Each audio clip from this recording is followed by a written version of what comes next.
তো hello guys, আমরা এখন নারিশার উদ্দেশ্যে রওনা হয়েছিলাম ক্রিকেট খেলতে যাব। তো বাসে যাওয়ার সময় একটা ভিউ নিয়ে নিলাম।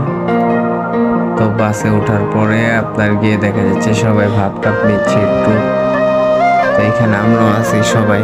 তো অনেক আজকে সবাই মজা করছে। যেখানে আমরা গেছিলাম আজকে ওইখানটা অনেক সুন্দর আছে ওই জায়গাটা। একদিন ঘুমিয়ে গেছে বাসের ভিতর, আরেকজন ফান করতে ভিডিও করে ফেলছে। তো চাচার ডাক দেখা এলো সুন্দর একটা ভিউ দেখানোর জন্য আর কি। যাই হোক, তারপরে এখানে আমার অনেক ভালো লাগছে যে ভিউটা অনেক সুন্দর আসছে। তো তারপরে মাঠে যাওয়ার পরে একজনে সানস্ক্রিন লাগিয়ে পুরো মেকআপ লাগিয়ে উনি পুরো ফর্সা হয়ে গেছে, এমন ভাবে মেকআপ দিছে। তো পুরা সানস্ক্রিন মনে হচ্ছে পুরাটা উনিই লাগায় ফেলছে। তারপরে ওনারা পচাইতেছিল সবাই, আমরা আসছিলাম, একজন তো ছাড়ছিলই না। তারপর আমি সামনে আসছি, পরে আমার ধমক দিল। তারপর আমি একটু ভাব নিয়ে নিলাম। তারপরে যখন আমাদের খেলা শেষ, আমরা গোসল করতে যাচ্ছিলাম। তো ওই সময় একটু ব্যাটসম্যানদের সম্পর্কে একটু সবাইকে বলতেছিলাম, হাঁটা চলাও করতেছিলাম। এখানে বাংলোবাড়ি দেখা যাচ্ছে ডান সাইডে। তো ওইখানে আমরা যেতেছিলাম তো পদ্মার পারে। তারপরে এনার একটু পচাইছিলাম আমি।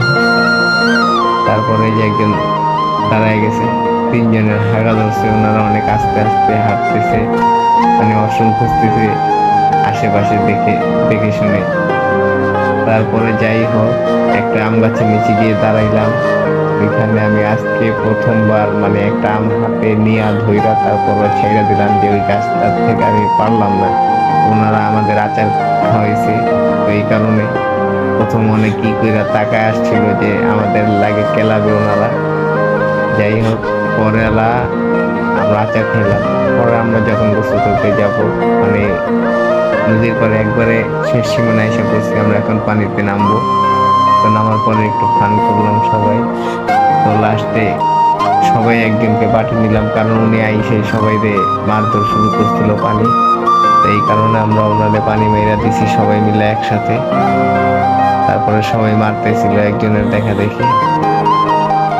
তো তারপরে যখন আমরা উঠলাম, সবাই এখানে গোসল করার পরে ভিডিওটা নিল। তারপরে আবার আমি একটু ভাব দিয়ে নিলাম, পানি থেকে ডুব দিয়ে আবার উঠে গেলাম উপরে। যাই হোক, মানে একটা ভিডিও করলাম এইভাবে। চুলগুলো অনেক বড় হয়ে গেছে, সবাই একটু